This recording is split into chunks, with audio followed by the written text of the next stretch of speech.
Did you know that Leiomyomata, also known as fibroids, is a very common disease among women? This benign smooth muscle tumor, which primarily affects the uterus, is the most common gynecological tumor we encounter.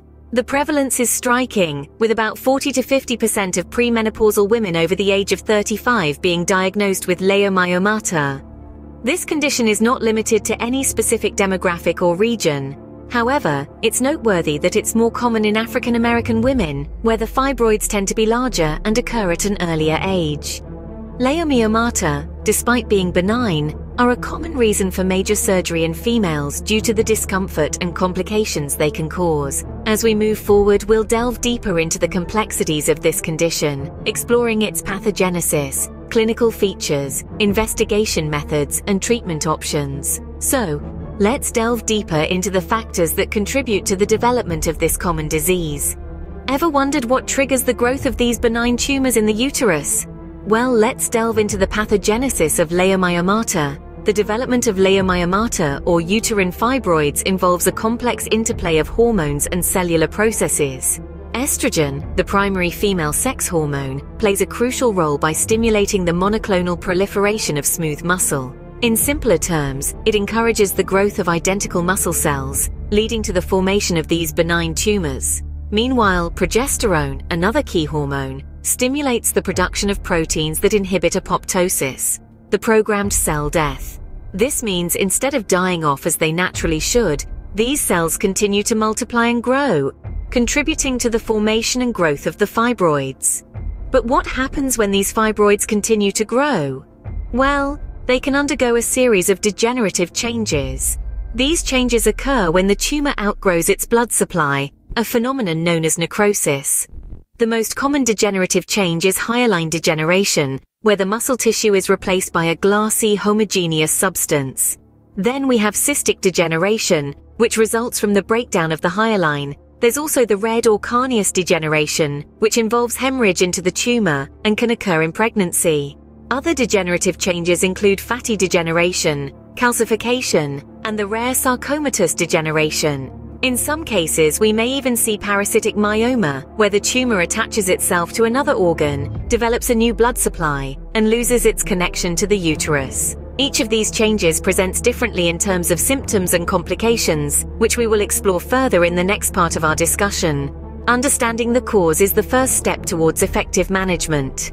By comprehending the pathogenesis of Leiomyomata, we can better understand why they occur, how they progress, and most importantly, how they can be effectively treated and managed. So let's continue this journey of understanding together. What are the signs and symptoms of Leiomyomata?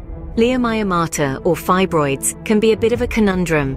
Despite being a common condition, the majority of these benign, smooth muscle tumors of the uterus are asymptomatic. This means that about 60% of the time, they're discovered as an incidental finding during a pelvic exam or ultrasound. It's rather like finding an unexpected guest hiding out in the basement. However, when symptoms do present themselves, they're hard to ignore. Accounting for around 30% of cases, abnormal uterine bleeding is one such symptom. This could manifest as dysmenorrhea, which is painful periods, or menorrhagia, which is heavy menstrual bleeding. Pressure or bulk symptoms are also common, occurring in 20 to 50% of cases. These include pelvic pressure or heaviness, increased abdominal girth, and urinary symptoms like frequency and urgency. In extremely rare cases, acute urinary retention can occur, which is a surgical emergency. Some women may also experience constipation or bloating.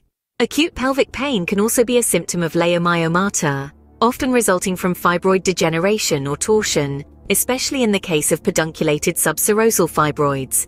Further complicating matters, Leiomyomata can have a significant impact on fertility and pregnancy. They can cause infertility and recurrent pregnancy loss. Complications during pregnancy are also possible, including potential enlargement and increased pain, obstructed labor, and difficult C-sections. It's important to remember that while these symptoms can be concerning, they are also the body's way of signaling that something is amiss, and in the case of Leiomyomata, they can provide the crucial clues needed for diagnosis. Early detection and understanding of these symptoms can lead to timely treatment. So, if you or someone you know is experiencing any of these symptoms, it's important to consult with a healthcare provider. The earlier Leiomyomata are detected, the more options there will be for treatment and the better the outcome. Opening. How do we confirm a diagnosis of Leiomyomata? When suspecting Leiomyomata, or more commonly known as fibroids, there are a range of investigations that can be undertaken to confirm the diagnosis. The first step typically involves a bimanual exam. In this procedure, the physician examines the patient's abdomen manually to determine if the uterus is asymmetrically enlarged, which is a common indication of fibroids. However, it's important to note that the uterus usually remains mobile even when fibroids are present. Another critical part of the investigative process is a complete blood count, or CBC. This test is performed to detect anemia, a condition that often accompanies fibroids due to abnormal uterine bleeding. Ultrasonography, or US, is also a key tool in diagnosing fibroids. This imaging technique uses sound waves to create a picture of the uterus, enabling the physician to confirm the diagnosis and assess the location of the fibroids. In some cases, a sonohysterogram may be performed. This procedure is particularly useful for differentiating endometrial polyps from submucosal fibroids, or if intracavitary growth is suspected. For women over 40 experiencing abnormal uterine bleeding, an endometrial biopsy may be required to rule out uterine cancer. This procedure involves the removal of a small piece of tissue from the uterus for examination under a microscope. Finally, while not routinely used, magnetic resonance imaging, or MRI, can be incredibly useful for preoperative planning in cases where surgical intervention, like a myomectomy, is being considered. Each of these investigations plays a crucial role in diagnosing Leiomyomata, providing valuable information not just about the presence of fibroids, but also their location, size, and potential implications for the patient's overall health. Closing. Accurate diagnosis is crucial for the right treatment. Once diagnosed, what are the treatment options for Leiomyomata? This is a question often asked by women who have been diagnosed with this condition. The answer to this question isn't a one-size-fits-all, as the treatment for Leiomyomata or fibroids depends on various factors. Firstly, it's important to note that treatment is only necessary if the fibroids are symptomatic or rapidly enlarging. If the symptoms are absent or minimal, and the fibroids are less than 6 to 8 centimeters or stable in size, a conservative approach known as watch and wait might be suggested. This approach is particularly recommended if the fibroids are not submucosal, which are more likely to be symptomatic, or if the individual is currently pregnant due to the increased risk of bleeding. However, if the fibroids are causing discomfort or other health issues, there are several treatment options available. The first line of treatment might be to address any present anemia. From there, medical approaches can be considered. These include antiprostaglandins such as ibuprofen, other non-steroidal anti-inflammatory drugs, or tranexamic acid. Oral contraceptives or Depo-Provera can also be used, all of which help manage the symptoms of Leiomyomata. For more severe cases, a gonadotropin-releasing hormone agonist, such as loiprolide, might be used. This type of medication can help to shrink the fibroids and control heavy menstrual bleeding. However, it's worth noting that these medications can cause menopausal-like side effects and are generally only used short-term, typically before surgery. It's crucial to remember that the treatment plan for Leiomyomata is personalized, taking into account the individual's symptoms, the size and location of the fibroids, and the individual's overall health and lifestyle. It's also important to regularly monitor the condition, even if it's not currently causing any symptoms, to ensure that any changes are detected early.